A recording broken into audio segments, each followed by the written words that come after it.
Now, the New Jersey Center for Tourette Syndrome and Associated Disorders, NJCTS, its directors and employees assume no responsibility for the accuracy, completeness, objectivity, or usefulness of information presented on our site, and we do not endorse any recommendation or opinion made by any member or physician, nor do we advocate for any treatment. You are responsible for your own medical decisions. Now I'm going to turn the introductions of our speaker over to Martha Butterfield, the webinar coordinator of NJCTS. Marty? Kelly, thank you, and good evening, everyone. Welcome. Before I begin my introduction of tonight's presenter, I'd like to take a moment to remind our listeners about some upcoming items that all have a registration deadline of May 1st. Annually, NJCTS offers scholarships to graduating seniors with TS who live in New Jersey and are going on to either 2- or 4-year colleges, either in or outside the state. This application does require transcripts from your child's high school, so there's not a lot of time left before the deadline to pull everything together if you want to apply for the scholarship. We also welcome nominations for Educator of the Year and Healthcare Provider of the Year. These nominations are to recognize a medical or educational professional who has made a difference in the life of a child with TS. And last but not least, our annual family retreat being held this year at Camp Bernie, June 6th through the 8th. This is our 10th anniversary camp, and we have a lot of exciting things planned. If you and your family have never attended, I think this is the year to change that.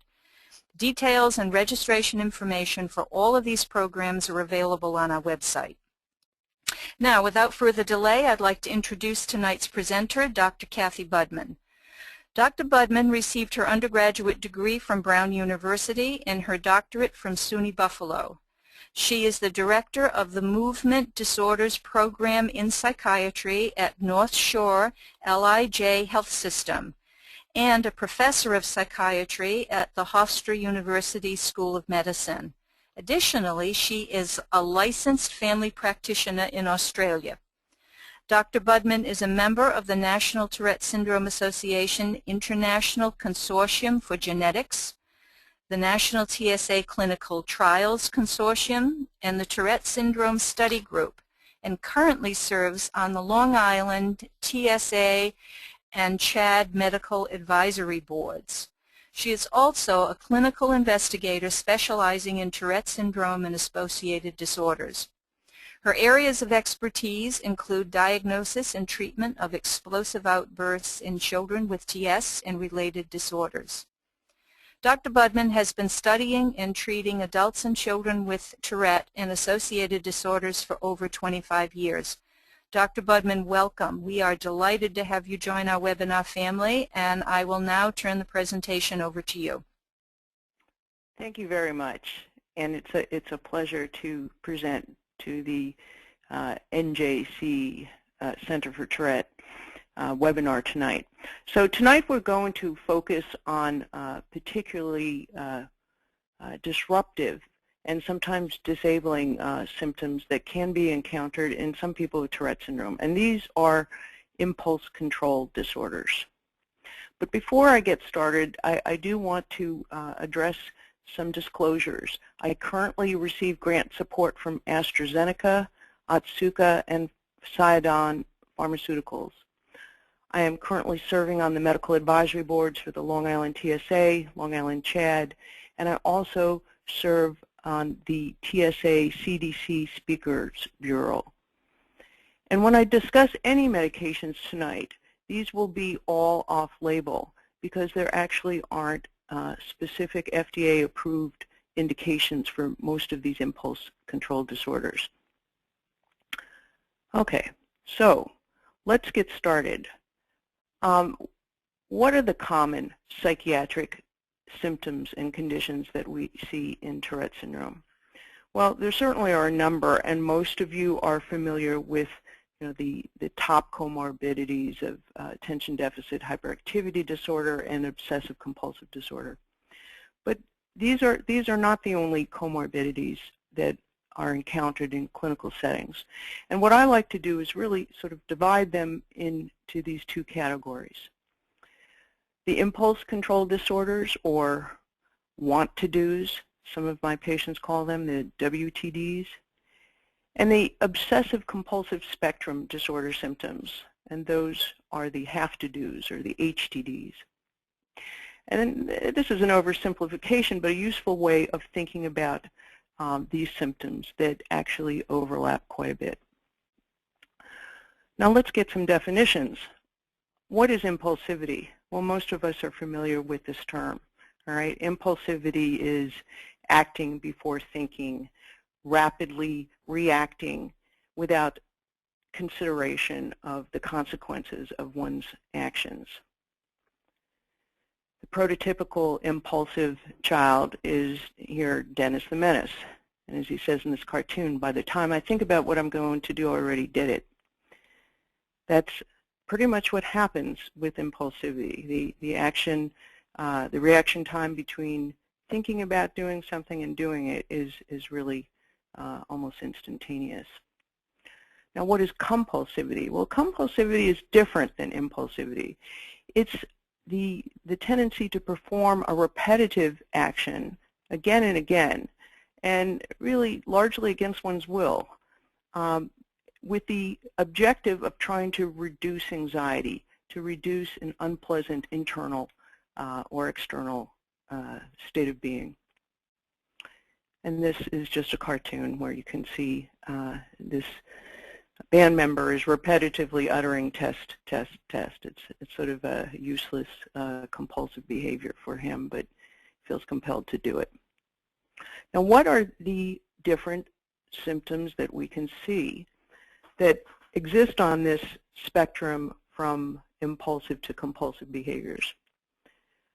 Well, the most common ones are enumerated here, and these include intermittent explosive disorder, self-injurious behaviors, or SIBs, trichotillomania, which is the compulsive or impulsive repetitive pulling of hair from any part of the body, compulsive gambling, eating disorders, kleptomania, which is compulsive stealing, an entity called body dysmorphic disorder, and something that we'll touch on a little later called non-obscene, socially inappropriate symptoms or behaviors. Now, most of the studies of these impulsive compulsive disorders have been performed in clinical settings, and that's very important to keep in mind because these data really may not be relevant to community populations. But in a study that was performed in a specialty Tourette Syndrome clinic in adults with TS, you can see that these impulse control disorders are actually fairly common, particularly intermittent explosive disorder, compulsive buying or shopping, and compulsive computer use. And for most of you who are parents of children with Tourette Syndrome, I'm sure a number of you are quite familiar with this compulsive computer use. And it can really create havoc at home. Now, why might someone who has Tourette Syndrome suffer from these impulse control disorders or symptoms? Well, actually, there are a number of different potential causes or underpinnings to these symptoms. It could be because these are true comorbidities, and let me explain what I mean by comorbidity. If you have high blood pressure, you can have high blood pressure and you can have headaches. They may be unrelated to each other, and in that sense they represent true comorbidities. On the other hand, you could have an associated symptom. In that case, the headache may be related to the underlying hypertension. So when we speak of psychiatric comorbidities, in the strictest sense, what we mean is an unrelated coexisting disorder.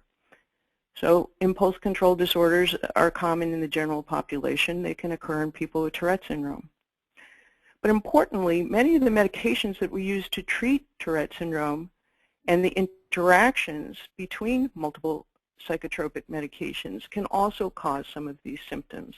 So You can see aggressive symptoms, for example, and we'll talk about that later, from a number of these different psychotropic medications. Executive dysfunction, which is another entity that many of you may be familiar with. This is also a common problem in Tourette syndrome and a common cause of impulse control symptoms. And just to give you a quick sort of definition of what I mean by executive dysfunction, if you think of your brain, and particularly your frontal cortex, as the CEO, the chief executive officer of your body, it really controls pretty much everything that makes you who you are. The executive function of the brain in the frontal lobe is responsible for planning, for anticipating, for judgment, for evaluating the risks and benefits. And when this is impaired, then you can see all sorts of impulsive and compulsive symptoms. Alcohol and substance abuse can also cause impulse control disorders. And certainly problems at home, at school, occupational stress can also lead to a compromise or a further disinhibition of regulatory functioning. And finally, tic severity itself may be related to impulse control symptoms. Now, part of what we understand today about tic disorders is reflected in the model of habits. And when we think of tics as behaviors that are reinforced or not reinforced, then it's easy to see how other aspects of Tourette syndrome may be similarly reinforced or extinguished, depending on circumstances. We believe with impulse control disorders that these reflect a problem in what we call the reward pathways of the brain. And the neurotransmitter that has been most commonly implicated is dopamine. Dopamine is, it's the gold, the reward. It's what makes rats continue to press bars in certain experiments. And it is what drives most of our behaviors. Absence of dopamine leads to a decrease in various symptoms, and increase in dopamine can lead to repetition of behaviors. But dopamine alone is not the only neurotransmitter that's relevant in this reward pathway or in habit formation. Certainly other neurotransmitters that some of you may have heard of, norepinephrine, serotonin, GABA, also play an important role. And just to sort of give you, again, a very basic framework for understanding this reward pathway. So neurotransmitter dopamine that I emphasized just now is extremely important in regulating attention, in motivation, in the reward pathways, and in pleasure. Serotonin, on the other hand, is very important in mood regulation, in obsessive compulsive symptoms, and anxiety symptoms. And finally, norepinephrine plays an important role in focus, in attention, in alertness, and activation. And this here is a schematic of a sort of, if you cut your brain in half sideways, a sagittal representation. This is what it might look like. And I'm going to sort of just circle here the frontal cortex, which we talked about, so important in executive functioning. And when we talk about some of the pathways that are implicated in tics, we're looking at the striatum, substantia nigra, etc. All right, but this pathway that's highlighted here, from the nucleus accumbens, frontal cortex, and back, and also involving the striatum, this is what is implicated in the reward pathways, and this is what we believe is probably most important in these impulse control disorders. Now we're going to switch focus and look specifically at one type of impulse control problem that is certainly among clinical populations very, very challenging, and that's aggressive symptoms. But first, let's have a little background on aggression in general, because not all aggression is pathological. In fact, if you look in the animal kingdom, there are certain types of aggressive behaviors that are entirely normal. For example, we talk about the alpha male, right? And you can see those types of behaviors not only in humans, but certainly in animals. And that's a means of establishing dominance. Territorial aggression is also considered normal in the animal kingdom, and this is a means of preserving scarce resources such as food or water. Female aggression, and I'm not just alluding to premenstrual syndrome or other things like that. Female aggression in the animal kingdom refers to the aggression that's evoked when there's a threat towards the female's offspring. And it serves a protective and adaptive function and is considered normal. Developmental aggression is also considered normal when it is age appropriate, and temper tantrums is an example of this. So most of you are familiar with simple temper tantrums. These occur primarily in children, very uncommon in children after age 7, primarily in children younger than 5, and more common in males than in females. And temper tantrums, when they occur in toddlers, they're not considered pathological. They're considered developmentally appropriate aggression. But as a child matures and as the brain matures, it's expected that these behaviors will become increasingly inhibited, and in normal cases they are. Now, what is pathological aggression then? Well, we define it as aggression that occurs in an inappropriate context.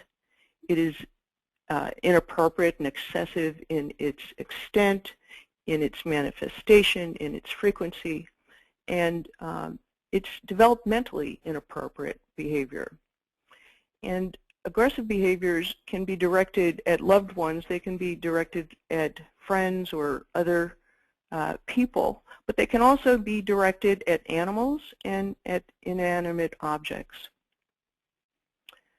Now, we basically simplify aggressive behaviors into 2 types, and this is an oversimplification, but I think for our purposes, let's think of the 2 types as proactive aggression and reactive aggression.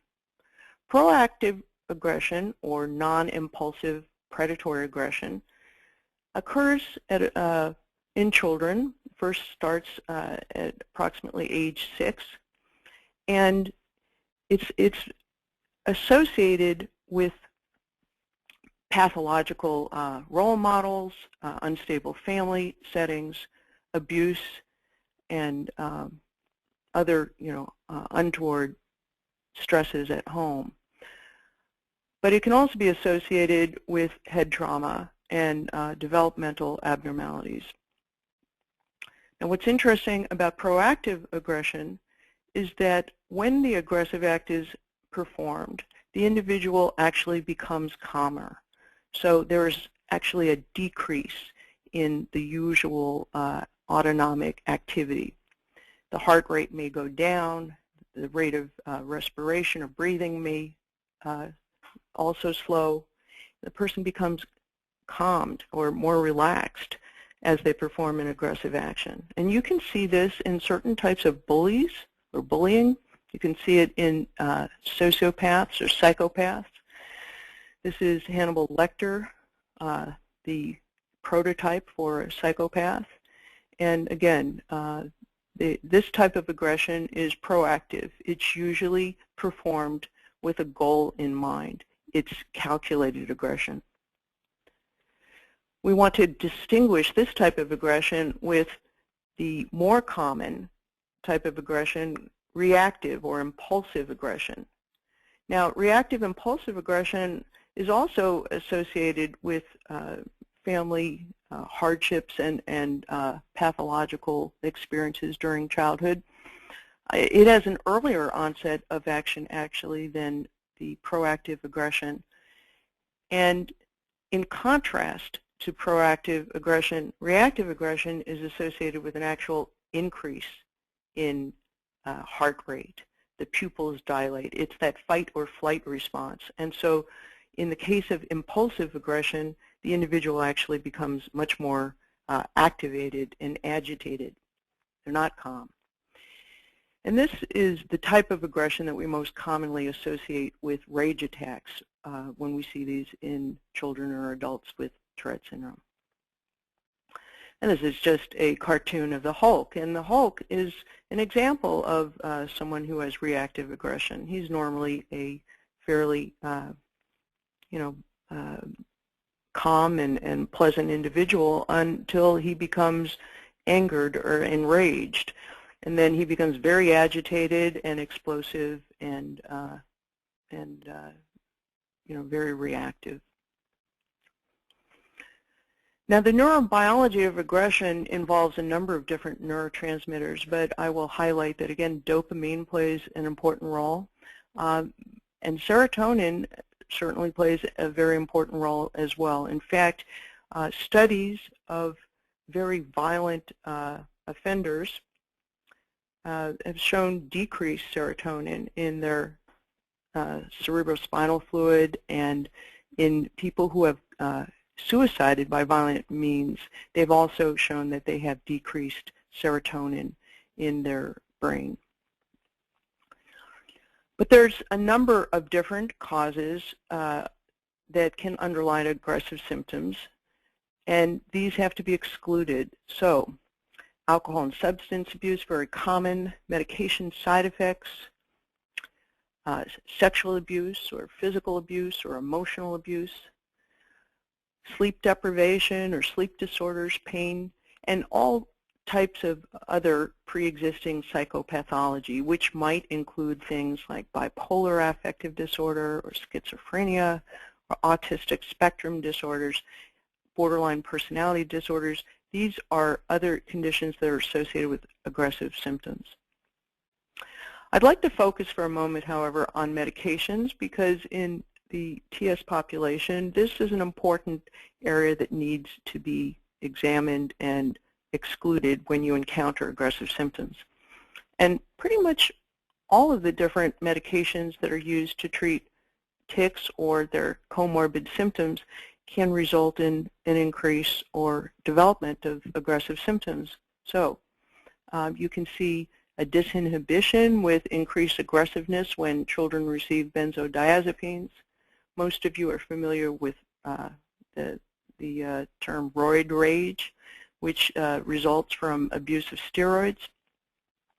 The psychostimulants and the selective serotonin reuptake inhibitors and anticonvulsants now all have black box warnings because of this potential risk of increasing aggressive symptoms. So these all need to be considered.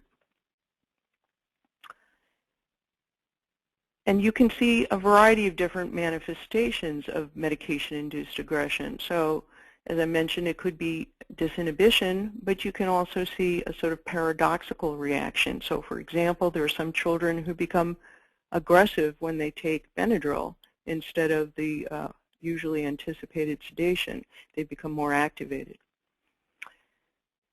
Similarly, you can see just a change in personality with increased aggressiveness, or what we call a behavioral toxicity. And this, again, may be medication related. Now, before I embark on talking about a specific type of aggression that can be encountered in Tourette syndrome, rage attacks or explosive outbursts, I'd like to at least familiarize you with a probably more commonly encountered condition, and that's oppositional defiant disorder. And you can see from the slide, and I'm using the new DSM-5 diagnostic criteria, which are slightly different than the older ones, that these are sort of milder symptoms, all right? Temper tantrums, argumentativeness, defiance. But the symptoms are not so grossly out of proportion to frustration. Contrast that with the more severe disorder called intermittent explosive disorder. And this, again, this is a revision with the DSM-5 diagnostic criteria, but intermittent explosive disorder is a much more severe entity. It's characterized by verbal aggression and or physical aggression that can result in damage to property, that can result in assault, that can actually destroy property. And this aggression is very grossly out of proportion to the precipitant or stressor. Now, we talked before about the two different types of aggression, proactive and reactive aggression. Intermittent explosive disorder is an example of impulsive or reactive aggression. It's not premeditated, it occurs spontaneously, and it can result in very severe impairment. And we know from our epidemiological studies that the age of onset is approximately 6 years old. It starts in childhood and persists throughout adulthood. Now, intermittent explosive disorder in the general population, so just overall in the U.S., people actually suffer from this condition more commonly than one would expect. If you look at the one-year prevalence, it's almost 3%. And it's often associated with mood disorders, anxiety, and substance abuse problems. And interestingly, very few of these individuals receive treatment for their symptoms. Now let's contrast intermittent explosive disorder with what most of us commonly recognize as rage or explosive outbursts in Tourette syndrome. Well, we know that those symptoms are very common, at least in clinic settings. They're one of the most common reasons that children and adults present for treatment in a psychiatric setting. These symptoms are largely impulsive, if almost always impulsive in nature. It's very unusual to see the proactive type of aggression in Tourette syndrome. Much more common to see this reactive or impulsive type. And the etiology appears to be rather complex, and the treatment, even in 2014, is still somewhat nonspecific. We know that anger control problems are common in Tourette syndrome, and this is based on large database that was performed about a decade ago that showed that at least almost 40% of patients have ever experienced anger control problems, people with TS worldwide. However, most of these individuals did not have only tics. Most of these individuals experienced additional psychiatric comorbid conditions. So for people who have only tics, the likelihood of experiencing anger control problems or explosive outbursts is actually quite low. So let's go through this a little bit. And this slide here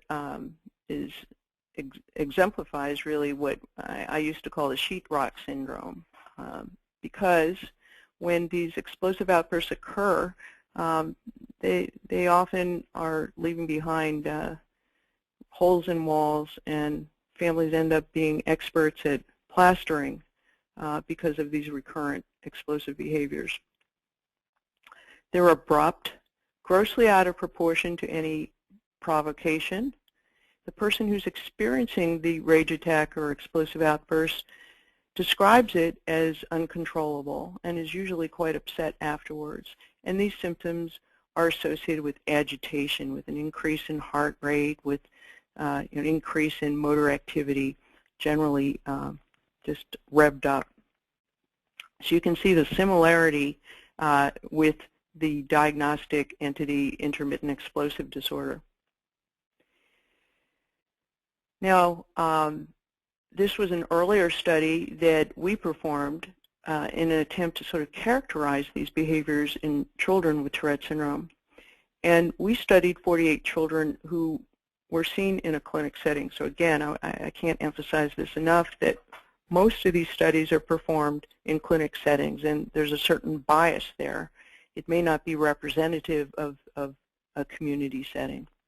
But it appeared that there were at least 4 different types of explosive behaviors in children with TS. One appeared to be more related to underlying attention deficit hyperactivity disorder symptoms. So that one was a non-specific urge resolution, an impulsive type of subtype. A second type seemed to be associated with specific urge resolution or compulsive qualities. A third type appeared to be more interpersonal in nature, so it occurred in certain contexts and only with particular people and only often under certain circumstances. And then a last subtype was what we called labile or non-resolving. This type of rage didn't really have a clear start and stop in terms of the episode. In fact, these children would often have multiple rages throughout the day, and it appeared to be more closely associated with a grosser disturbance in affective regulation, possibly related to sort of a bipolar-like picture. And I say like picture because many of these children didn't have bipolar affective disorder, but they did have severe affective dysregulation. A more recent study that was actually performed using community samples compared a cohort from Costa Rica with a cohort from the United States. And these were actually patients who had participated in the TS genetic studies, but we collected data on rage attacks in these groups as well.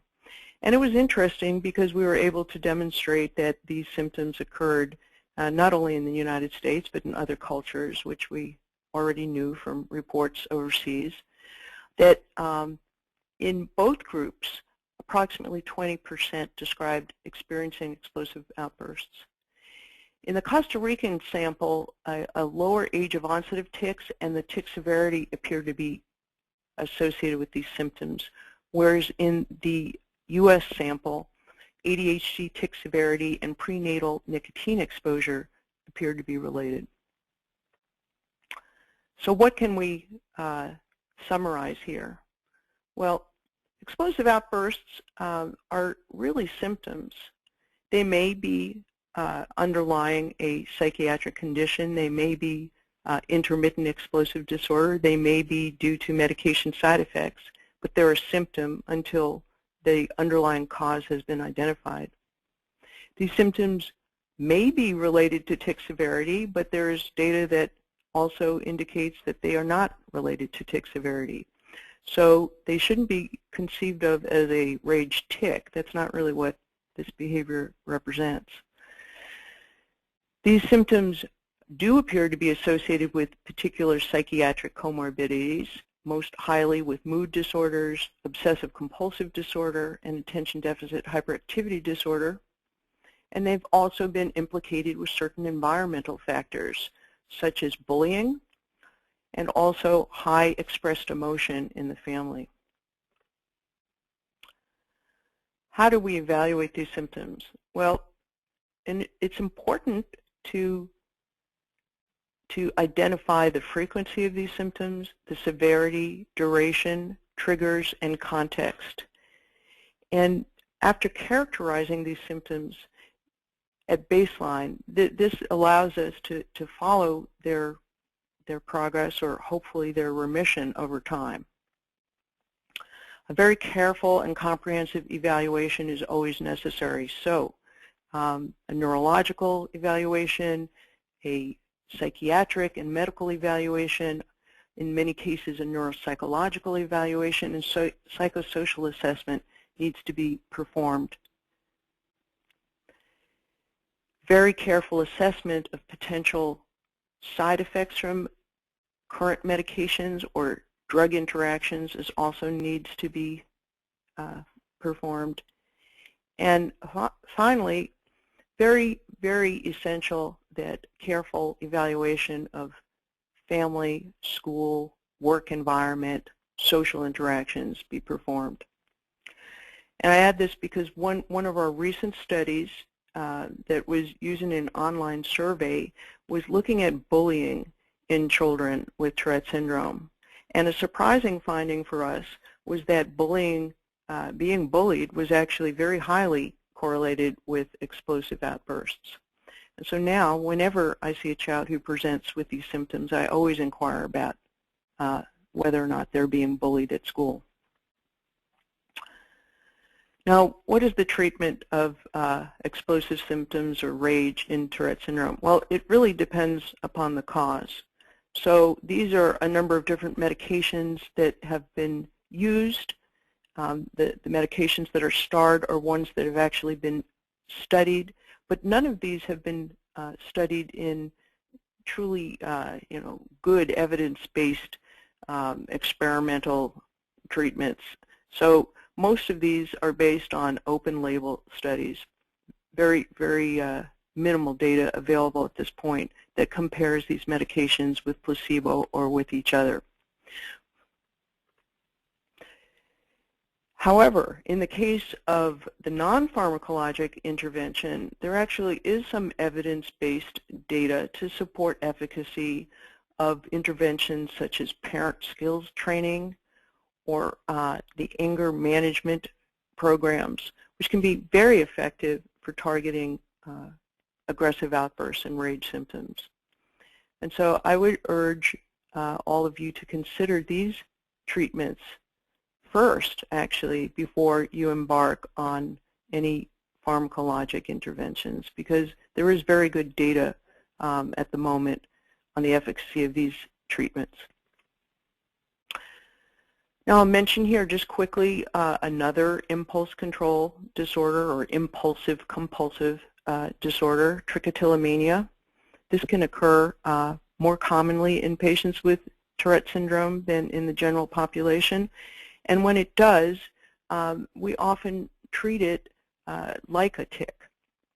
So when it occurs in the context of tics, we will often treat it with habit reversal therapy or with tic-suppressing agents. And it appears to be more commonly associated with OCD than with tics only. Self-injurious behaviors are also a fairly common form of impulse control disorder seen in Tourette syndrome.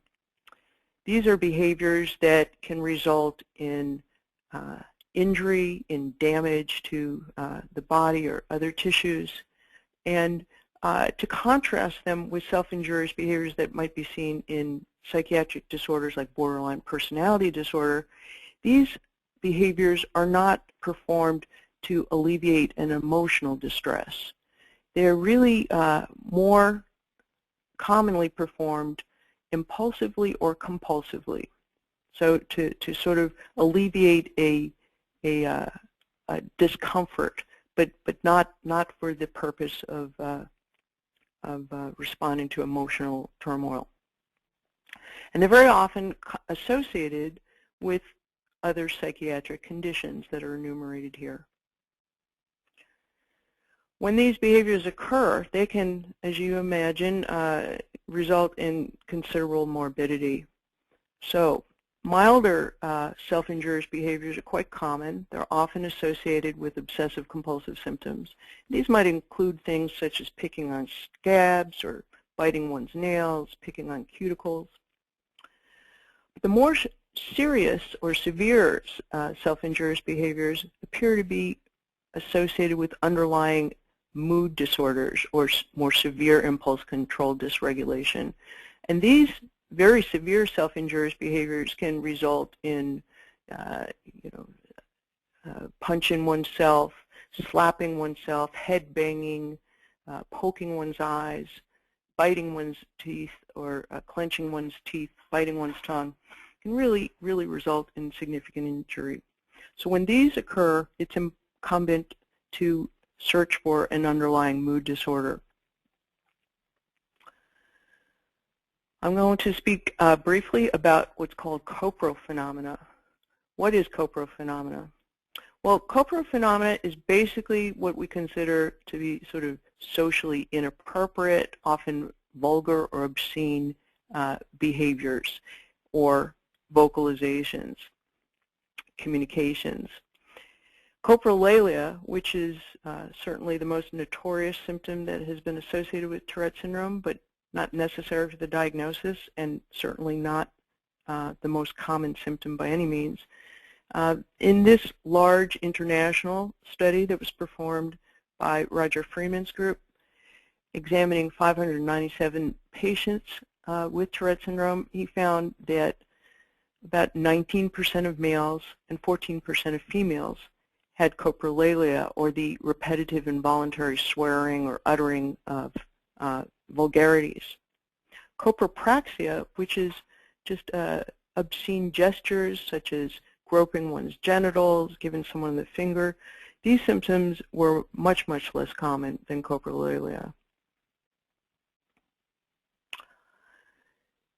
These symptoms appear to be associated with other repetitive behaviors in TS. So in this study, in this large study, coprophenomena appeared to be associated with spitting, with picking, and also appeared more highly associated with OCD and ADHD. This is just an example of coprophenomena to show you that it's not only in Tourette syndrome, and you can see this behavior in normal population and in other neurologic conditions. Copropraxia, as you can imagine, can be very much misunderstood. And so, for example, the touching behaviors, that inappropriate touching that so often get people with Tourette syndrome in the classroom and work environment into trouble, this would be considered copropraxic behavior. But more complex behaviors such as genital thrusting or pelvic thrusting and picking at private parts, these are also considered coprophenomena. Not common, but can be encountered in Tourette syndrome.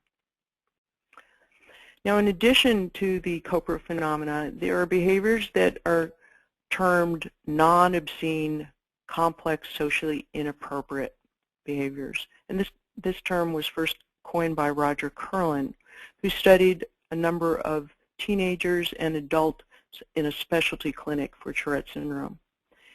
And these behaviors included things such as inappropriately insulting people, making other socially inappropriate, impulsive comments, inappropriate behaviors such as touching, such as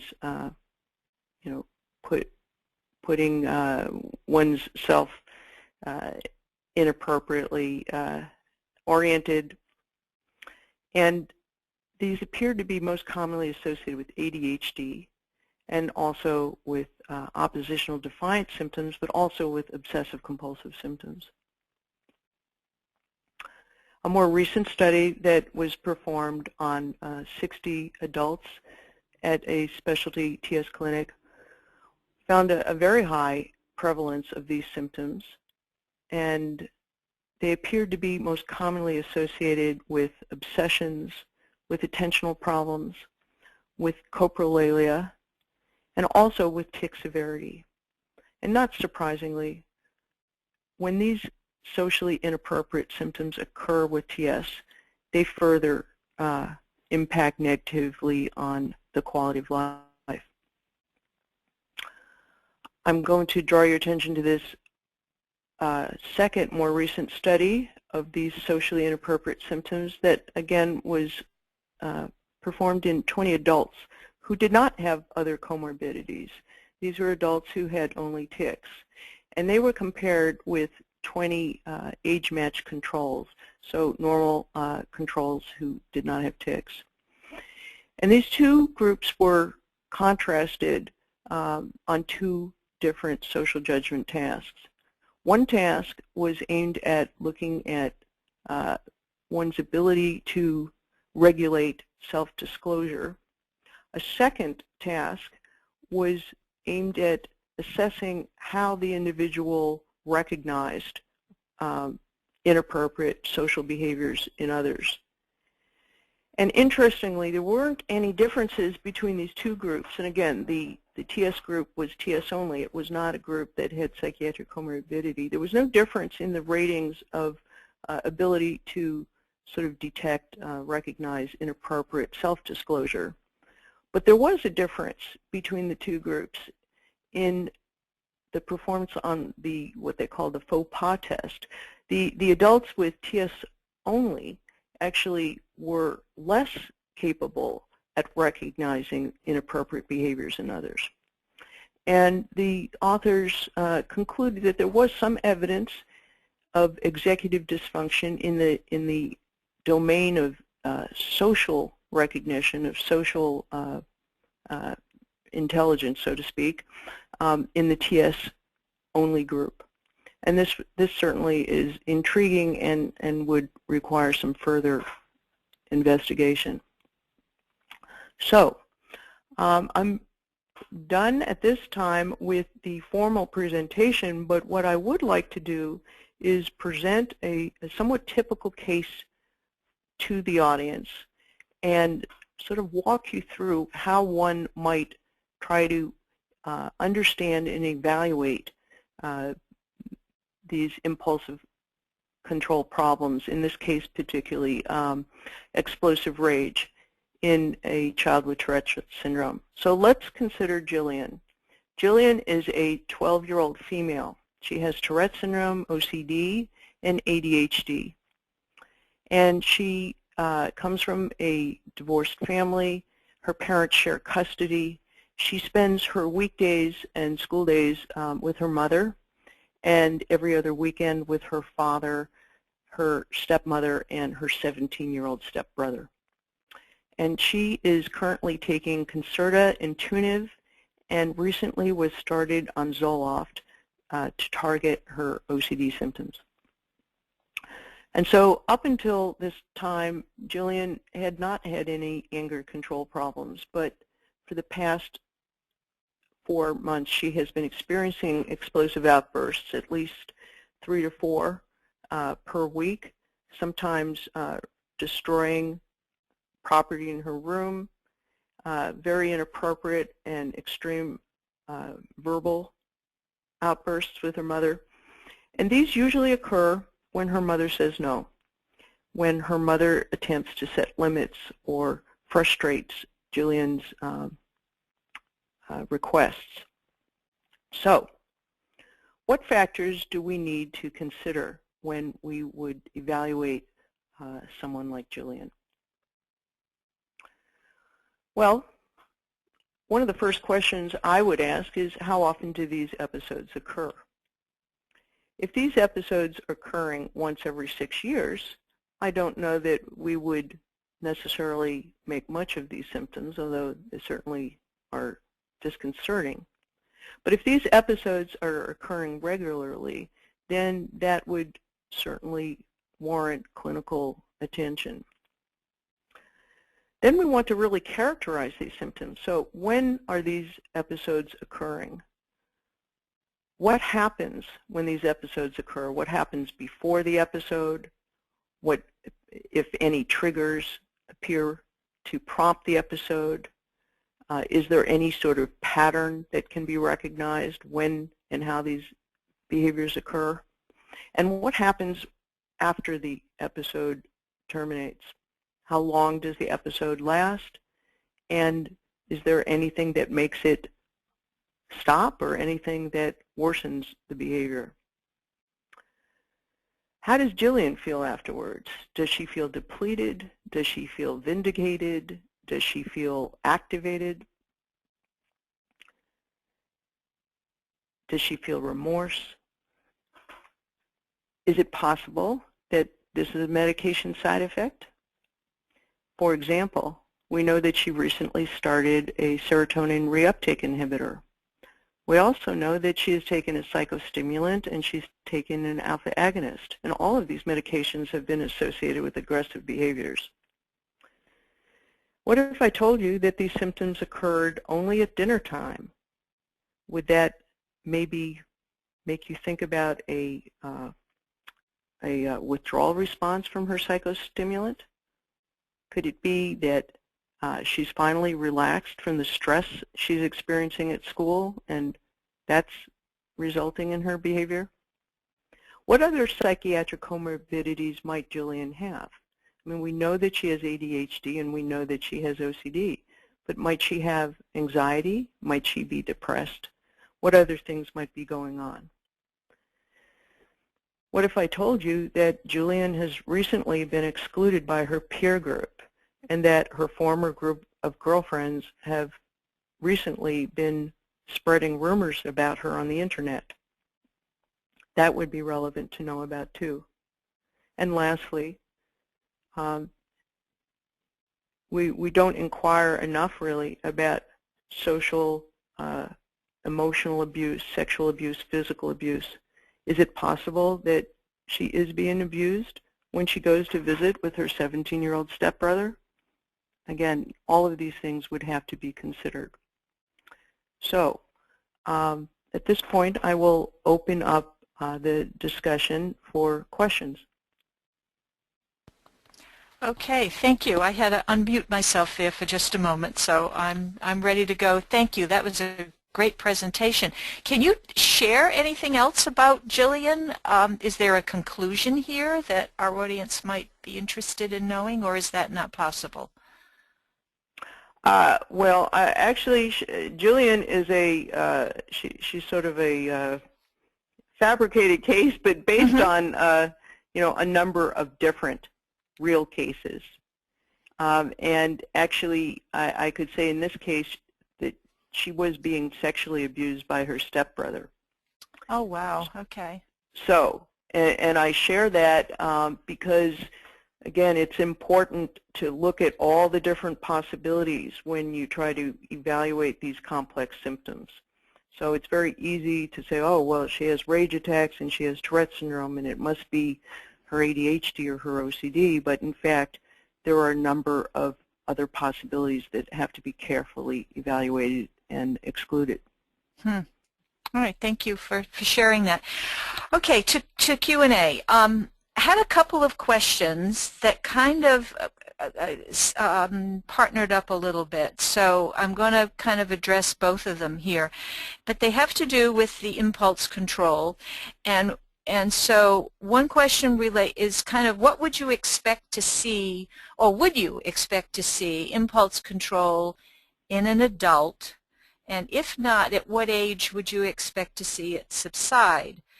And the partner question to that is pretty much, it's very similar. You know, as a child grows up to an adult in terms of the change in impulse control over time. So I had two questions about how a child's going to transition here to adulthood with impulse control problems. Right. So I just want to make sure I understand your question. So the question really is looking at how does impulse control change over the development?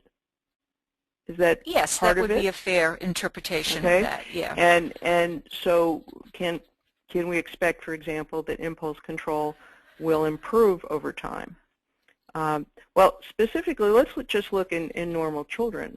In normal children, that is the course of development.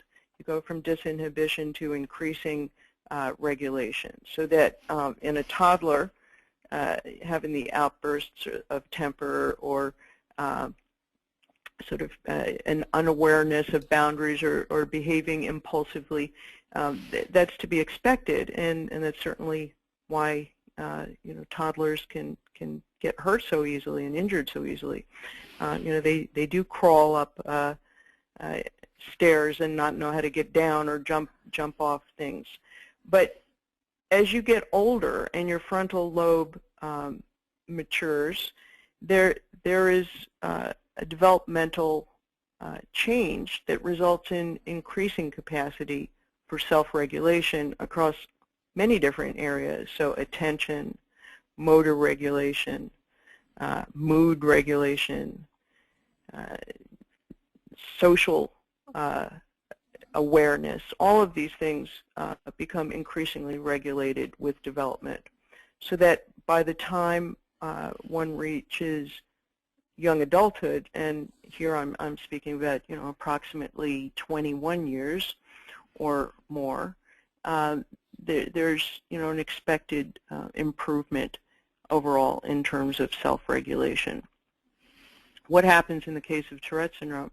Well, if the Tourette syndrome is not complicated by additional comorbidities, there may not be any adverse behaviors. But in the case of more commonly encountered, there is psychiatric comorbidities such as ADHD or OCD or mood disorders, then this normal trajectory is delayed. And I guess to answer that question, does this child ever achieve the same degree of impulse control that a normal adult has? Well, that depends on many different things. Certainly there are adults with TS who outgrow some of their comorbidities. Their ADHD may improve as they get older, or they learn how to manage their OCD symptoms or anxiety much better. But it really depends on a number of different factors, including the awareness of the person of their symptoms and motivation for actually managing their symptoms. So maybe the maturity. Oh, I'm sorry, but the maturity of the adult, you would think, would kick in at some point too, and then begin to have better regulate that impulse control, just because they've matured and they recognize the problems around that. So what you're calling maturity, I guess I would just call brain maturation. Okay. At the end of the day, that's really what's going on. And so that may be somewhat delayed in individuals with TS and ADHD, but it certainly can still occur. It may occur a couple of years later, but it can occur. But there are certainly also individuals who throughout their lifetime continue to have problems with what we call immaturity or socially inappropriate behaviors, or impulse control problems. Okay. Could you elaborate a little bit on the treatment for a 10-year-old child who continues to demonstrate behaviors that you would call a rage attack? This child should be, at this age, kind of falling out of that, you would think. Well, again, we want to make sure, are we talking about oppositional defiant behaviors, or are we calling this real rage attacks? And so I'd have to have a better idea of how extreme these outbursts are. Is this just a child who sort of, throws their books on the kitchen table and stomps off when asked to do their homework, or is this a child who goes in to the room and punches a hole in the wall? I suspect it's more the latter. Right. Okay, so the question is what to do about this? Yeah. All right. So again, you have to get a very careful history and some understanding of the onset of these symptoms and just really characterizing them. So did these just occur, or is this a child who has always had some impulse control problems? Is this? I don't know that. Yeah. Is this a behavior that has always been present but appears to be worsening? Was there a change in medication, either in a dosage or adding a new medication or eliminating a medication, increasing a dose, decreasing a dose? Is there something going on at school or with peers? Okay, so there's a pretty significant history then that would have to be taken to really evaluate. Yeah. Absolutely. Okay, that's fair enough. Have you had any experience with adolescents and young adults who get obsessed with reading fan fiction written about other books or movies, like Harry Potter is the example being given here? So the question is whether I've encountered people with Tourette syndrome who have specific obsessions with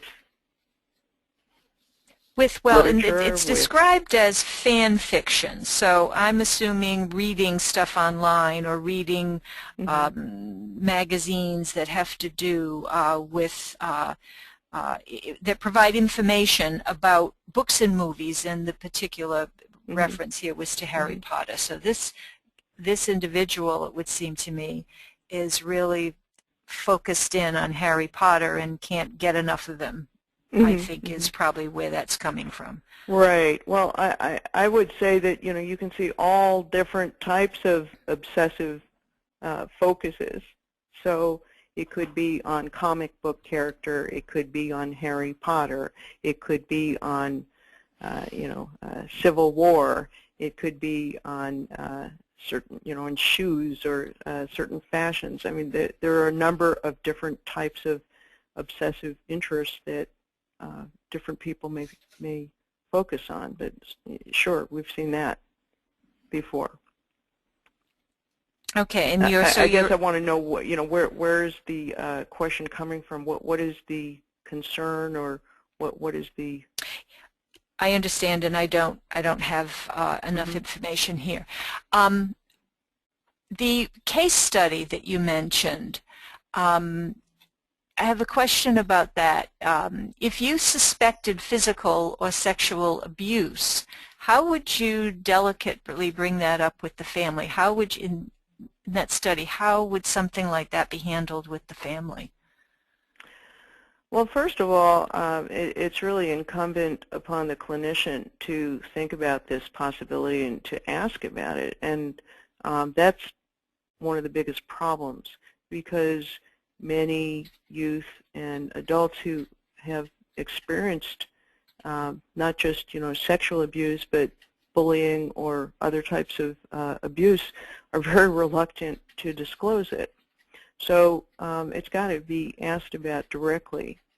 And in the case of once it has been disclosed, then it really has to be dealt with fairly directly, because this isn't a behavior that can be ignored, and it's just like bullying is damaging for the victim, but also for the person who bullies.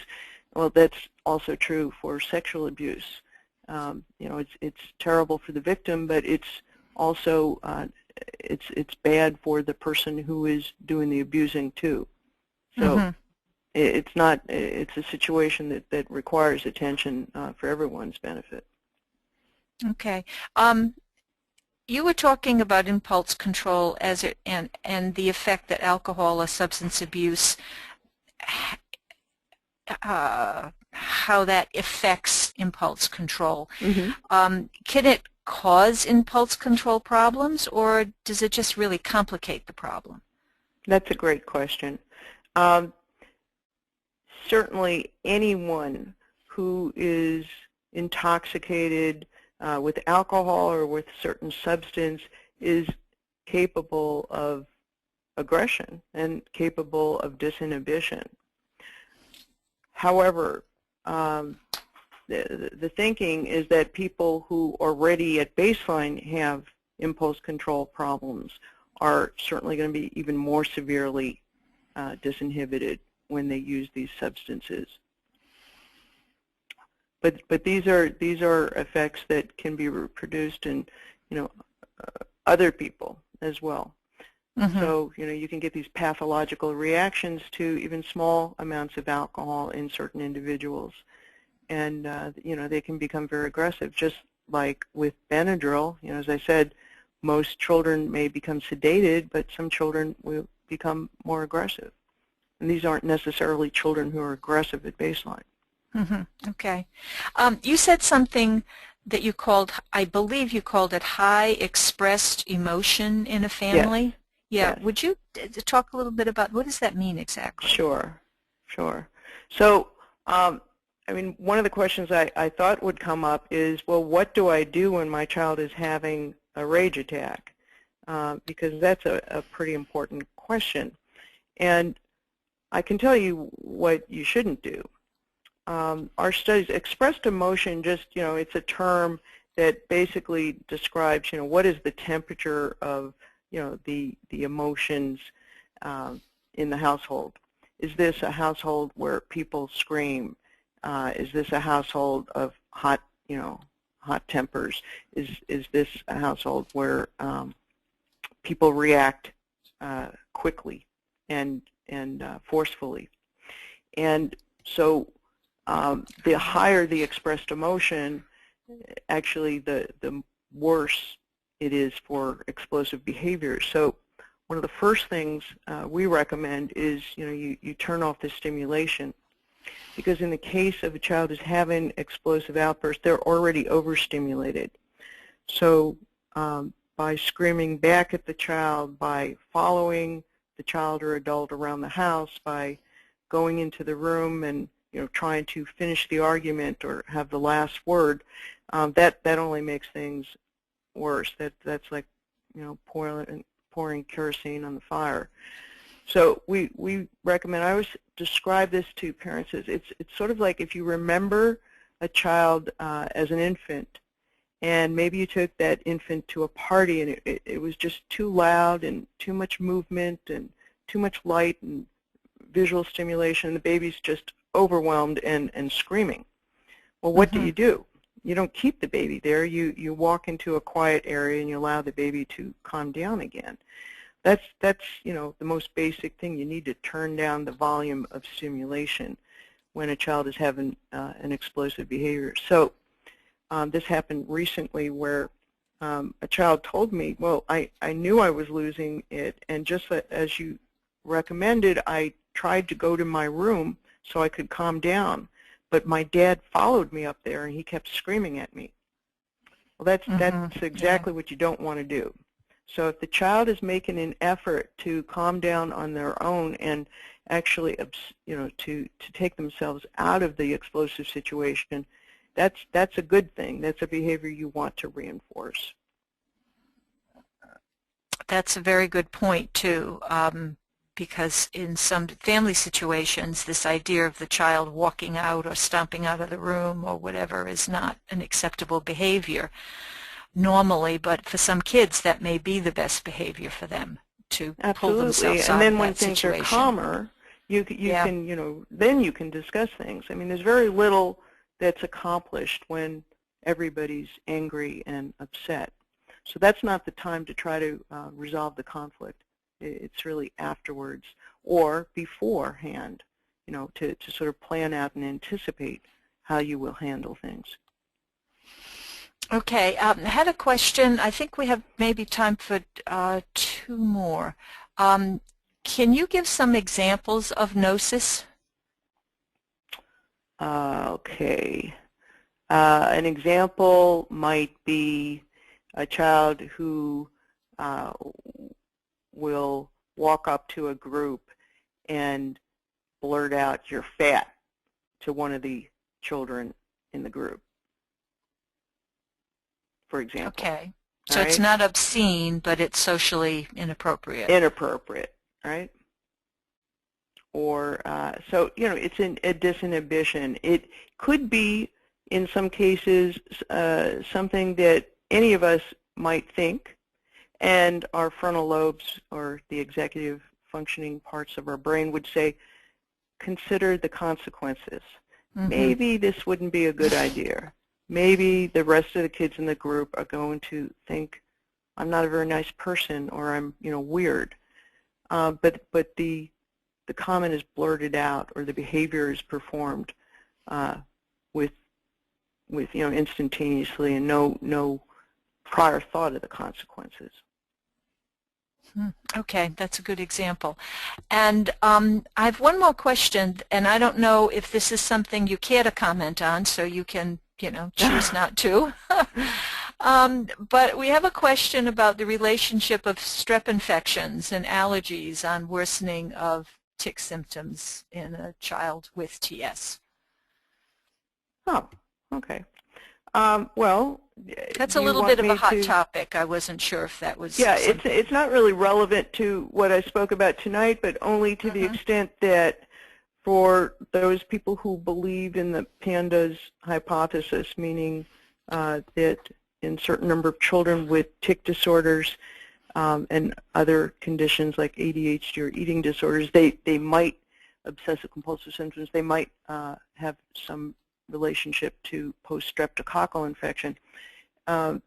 One of the symptoms that's described in the PANDAS hypothesis is emotional lability. So to the extent that children, when they have strep infections, may become irritable, can be a little more aggressive or just moody in general. I don't know if that answers that person's question, but those are just sort of comments about strep infection. But as far as the PANDAS hypothesis, it is a hypothesis still. So, Okay, fair enough. We'll leave it at that because the question comes up, as you can imagine, pretty frequently. Well, I think we'll wrap it up here. We've gone a little over, but I appreciate you taking the extra time. Dr. Budman, thank you very much. Great, informative presentation. I'm going to turn the audience back over to Kelly right now for a wrap-up. Okay, thank you. Bye. Thank you. Thank you for joining our webinar on impulse control problems and Tourette syndrome. There is an exit survey which we need everyone attending to fill out. The webinar blog is now open and available for the next 7 days on the NJCTS website for any additional questions that were not covered in tonight's presentation. That website is www.njcts.org.